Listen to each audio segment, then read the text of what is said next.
Bismillahirrahmanirrahim. Assalamualaikum warahmatullahi wabarakatuh. Perkenalkan, nama saya Alvina Herani dengan NPM 125241003. Saya berasal dari Prodi S1 Akuntansi Fakultas Ekonomi dan Bisnis Universitas Selatan Samosir. Di video kali ini saya akan menjelaskan tentang studi kasus yang ada di PT Surya Kencana. Nah, PT Surya Kencana ini adalah sebuah perusahaan manufaktur yang memproduksi peralatan elektronik rumah tangga. Nah, perusahaan ini telah beroperasi selama 15 tahun dan memiliki ambisi untuk melakukan penawaran umum perdana IPO ke Bursa Efek Indonesia atau bisa disebut juga BEI. Nah, karena mereka memiliki ambisi ini, maka laporan keuangannya harus diaudit oleh KAP terkemuk. Nah, sebelum saya menjawab 10 pertanyaan ini, saya akan bercerita sedikit tentang PT Surya Kencana ini. Nah, sebelum adanya masalah-masalah yang ada, PT Surya Kencana ini ada pada kondisi yang ideal. Nah, kenapa ada pada kondisi yang ideal? Karena mereka memiliki laporan yang lengkap dan sesuai standar akuntansi. Kemudian auditor juga memiliki bukti-bukti audit yang cukup sehingga laporan audit wajar tanpa pengecualian itu bisa diterbitkan. Nah, saya di sini akan menjawab pertanyaan-pertanyaan yang ada di kasus PT Surya Kencana ini. Nah, yang pertama yaitu laporan wajar tanpa pengecualian standar. Pertanyaannya, apa saja 7 bagian laporan audit wajar tanpa pengecualian dan bagaimana penerapannya pada PT Surya Kencana? Nah, ada 7 bagian. Yang pertama yaitu judul, yang kedua yaitu alamat, yang ketiga yaitu paragraf pendahuluan, yang keempat yaitu tanggung jawab manajemen, yang kelima yaitu tanggung jawab auditor, yang keenam yaitu paragraf pendapat, dan yang terakhir yaitu tanggal dan tanda tangan KAP.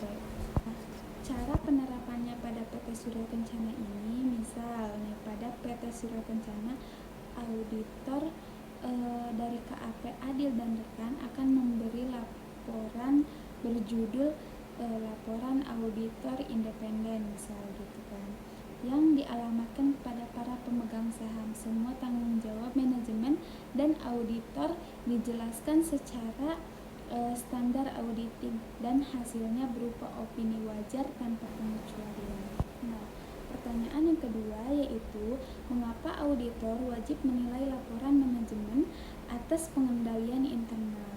Nah, jawaban singkatnya karena PT Surya Kencana berencana IPO, maka sesuai pasal 404 SOX, auditor wajib menilai efektivitas pengendalian internal untuk melindungi calon investor.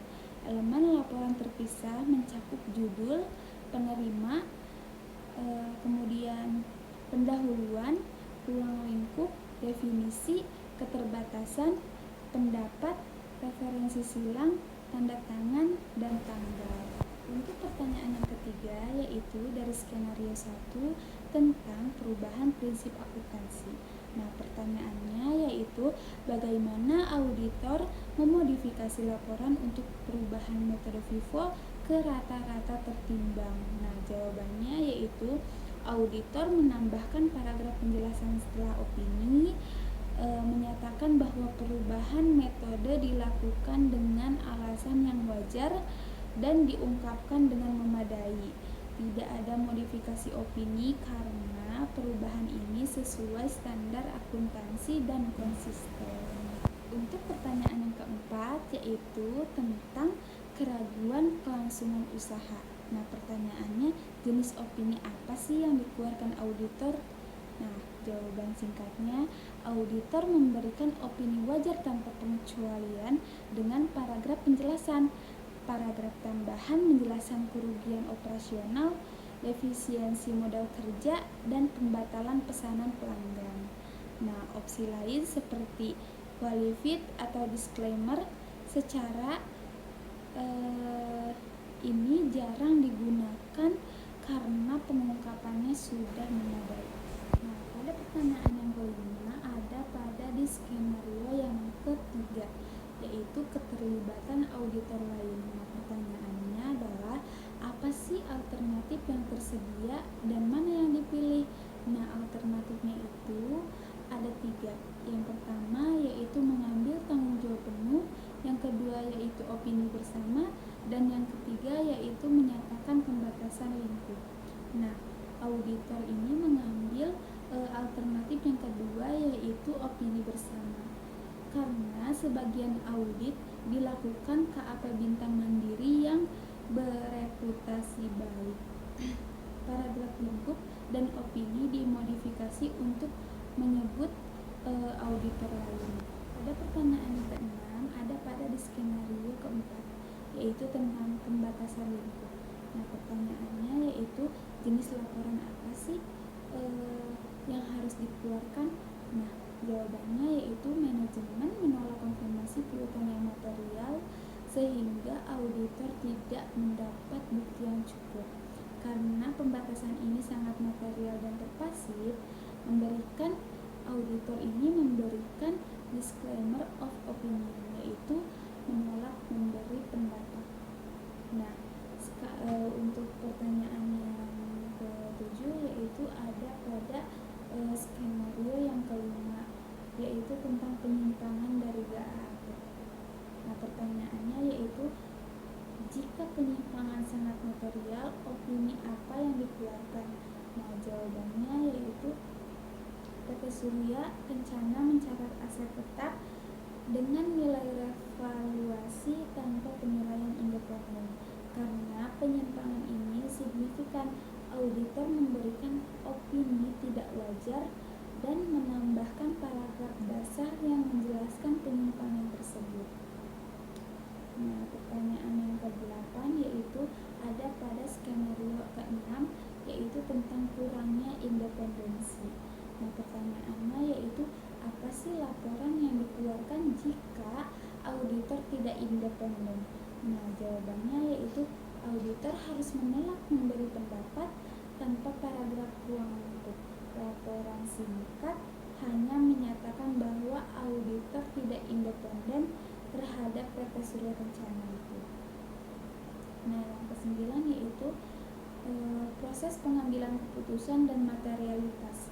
Nah, pertanyaannya bagaimana tingkat materialitas mempengaruhi keputusan laporan untuk skenario 4 dan 5? Jawaban singkatnya, immaterial, tetap wajar tanpa pengecualian, material, wajar dengan pengecualian, sangat material yaitu tidak wajar atau menolak memberi pendapat. Jadi, pembatasan lingkup disclaimer of opinion, sedangkan penyimpangan GAAP itu termasuk ke adverse opinions. Nah, yang terakhir yaitu terkait lebih dari satu kondisi. Pertanyaannya, jika ada keraguan kelangsungan usaha dan penolakan pengungkapan informasi, bagaimana modifikasi laporan? Jawabannya yaitu auditor harus memodifikasi laporan untuk mencerminkan keduanya, yaitu yang pertama menambah paragraf penjelasan terkait going concern, dan yang kedua yaitu mengubah opini menjadi wajar dengan pengecualian karena manajemen tidak mengungkapkan informasi material. Nah, mungkin hanya itu yang dapat saya sampaikan. Kurang lebihnya saya mohon maaf. Wassalamualaikum warahmatullahi wabarakatuh.